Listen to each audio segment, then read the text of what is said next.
यह एक लड़की की कहानी है जिसे झूठे प्यार ने धोखा दिया और उसकी जान भी ले ली। अनन्या गरीब थी। उसके पापा कपड़े की दुकान पर काम करते थे और माँ दूसरों के घरों में चौका बनाती थी। माँ बाप की इकलौती लड़की थी। अनन्या। उसे उसके माता पिता ने बहुत लाड़ प्यार से पाला था। वह चाहते थे कि अनन्या पढ़ लिख कर बड़ा आदमी बन जाए ताकि गरीबी का कलंक उसके सिर से हट जाए। जब अनन्या ने 10वीं का इम्तिहान पास किया तो उसके माता पिता बहुत खुश हुए। उन्होंने शहर के एक कॉलेज में उसका नाम लिखवाया। उसके माता पिता ने, क्योंकि इंटर कॉलेज उनके घर से थोड़ी दूरी पर था, उसके माता पिता ने भी कुछ पैसे जुटाकर उसे एक पुरानी साइकिल भी दी जिससे अनन्या को स्कूल जाना आसान होगा। जब अनन्या साइकिल पर बैठकर स्कूल जाती है तो उसे लगता है कि वह आसमान में उड़ रही है। उसकी माँ बाप ने इसे उसका बहुत पुराना सपना बनाया। नतीजतन वह हर दिन स्कूल पहुंच जाती और पूरे मन से पढ़ाई करती। लेकिन अनन्या की जिंदगी एक दिन बदल गई। जब स्कूल से छुट्टी हो गई तो वह अपनी साइकिल लेकर गई। लेकिन वह अभी थोड़ी दूरी पर ही आई थी कि एक बाइक पीछे से आकर उसके बगल से गुजरी। लड़का जो बाइक चला रहा था उसके ही उम्र का था। लड़के ने कुछ आगे जाकर अनन्या को रुकने का संकेत दिया। उस लड़के को अनन्या अक्सर रास्ते में देखा करती थी। वह लड़का सड़क के किनारे खड़ा होकर उसे हर बार देखा करता था जब वह स्कूल जाती थी और वापस आती थी। अनन्या को पहले उसे देखकर बहुत गुस्सा आता था, लेकिन बाद में उसे उसे अच्छा लगने लगा। रास्ते में इस तरह रोके जाने से अनन्या घबरा सी गई। पहले वह साइकिल को आगे बढ़ाना चाहता था, लेकिन फिर क्या सोचकर उसने अपनी साइकिल रोक दी। अनन्या को उस लड़के ने देखा और धीरे धीरे कहा कि मेरा नाम सुमित है। तुम हर दिन स्कूल जाते देखता हूँ। मैं आपसे कुछ कहना चाहता हूँ, अगर आप बुरा नहीं मानते।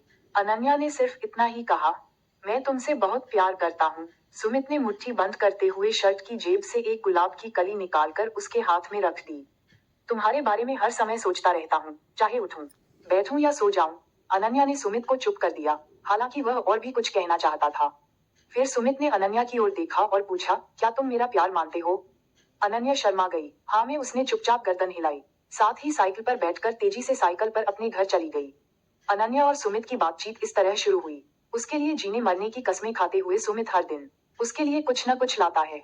उसकी बातें सुनकर अनन्या सपनों की दुनिया में खो जाती। एक दिन सुमित ने अनन्या से कहा कि वह कहीं घूमने जाएगी। अनन्या ने पहले जाने से इनकार कर दिया, लेकिन बाद में वह तैयार हो गई। अनन्या उस दिन बहुत खुश थी। वह समय पर कहा गया स्थान पर गई जहां सुमित ने उससे मिलने का अनुरोध किया था। अनन्या की साइकिल सुमित ने एक दोस्त की दुकान पर खड़ी कर दी। बाद में अनन्या को बाइक पर बैठाकर चला गया। सुंदर अनन्या को लेकर सुमित एक नदी के पास गया। उसने वहां अपनी बाइक खड़ी कर दी और वे दोनों घास पर बैठकर बोलने लगे। सुमित ने अनन्या से कुछ कहा, फिर वह उसके सामने आकर उसके चेहरे पर खेलने लगा। अनन्या को धीरे धीरे नशा छा गया। शायद वह सुमित की भावनाओं को नहीं समझ पाई, इसलिए उसने सुमित को सौंप दिया। दोनों एक दूसरे को प्यार करते हुए खो गए और दोनों के शरीर एक दूसरे से अलग हो गए। वह दोनों ठीक से नॉर्मल भी नहीं हो पाए थे कि अचानक 3 लड़के वहां आ गए। अनन्या उन्हें देखकर डर गई और अपने कपड़े ठीक करने लगी।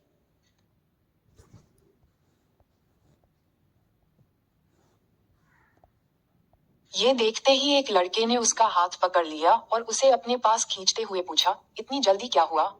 हम भी आपके दीवाने हैं, हमारा भी कुछ मनोरंजन करो। सुमित की ओर अनन्या ने आंसू बहाते हुए देखा, लेकिन अनन्या की सहायता करने के बजाय वह हंस रहा था। अनन्या का दिल टूट गया जब वह ये देखा, यानी यह सब सुमित ने सोच समझकर किया था। 3 लड़के भूखे भेड़िए की तरह उसके ऊपर गिर पड़े देखकर अनन्या कुछ भी सोच नहीं पाई। अनन्या मदद के लिए रोती रही और वे लगातार उसे नोचते रहे। अनन्या की सहनशक्ति तुरंत खत्म हो गई और वह बेहोश हो गई। लगभग घंटे बाद अनन्या उठी। तीनों लड़के और सुमित वहां से चले गए थे। उसके शरीर में दर्द की वजह से जान ही नहीं बची थी। अंधेरा छाया उसकी आंखों के सामने था। उसके सारे सपने टूट गए थे। उसका जीवन समाप्त हो रहा था। अनन्या सोच रही थी कि मैं सुमित की बातों पर विश्वास क्यों कर रहा था। मैं उसके साथ शहर से इतनी दूर यहाँ पर क्यों आया। मैं अब घर जाकर क्या करूंगा। मैं अपने माता पिता को क्या बताऊंगा। वह मेरी हालत देखकर मर जाएंगे। अनन्या का शरीर बिल्कुल भी मजबूत नहीं था। किसी तरह वह नदी के किनारे आए। नदी तेजी से बह जब अनन्या ने अपने गरीब माँ बाप के बारे में फिर से सोचा तो सुमित का चेहरा भी उसके दिमाग में आ गया। इसके साथ ही उसका शरीर क्रोध और घिन से कांपने लगा। नदी के किनारे रोते हुए अनन्या खड़ी हो गई। उसने अपनी आंखें बंद कर दी, मन ही मन अपने माता पिता से माफी मांगी और हाथों को जोड़कर नदी में छलांग लगा दी। अगले क्षण अनन्या नदी में डूबने लगी, लेकिन अब वह किसी को बचाने के लिए नहीं रो रही थी और बचने की कोशिश भी नहीं कर रही थी। वह अभी भी अपने बेवफा प्रेमी पर विचार करता था। वह क्यों सोच रही थी, प्यार की ये एक कहानी, उसकी बातें मुझे बहुत परेशान करती थीं। मैंने उसे प्यार क्यों किया? वह क्या चाहती थी? मैं नहीं समझ पाया और फिर वह नदी की गहराई में डूब गई। उसे झूठे प्यार ने नष्ट कर दिया। उसे मार डाला। किसी से प्यार करना या किसी पर एतबार करना बुरा नहीं है। लेकिन अपने भीतर की भावनाओं को भी जानना चाहिए। किसकी बातों पर एतबार करने से पहले उसे एक बार देखो। किसी को अपना शरीर और मन देने से पहले उसके परिणामों पर भी विचार करें।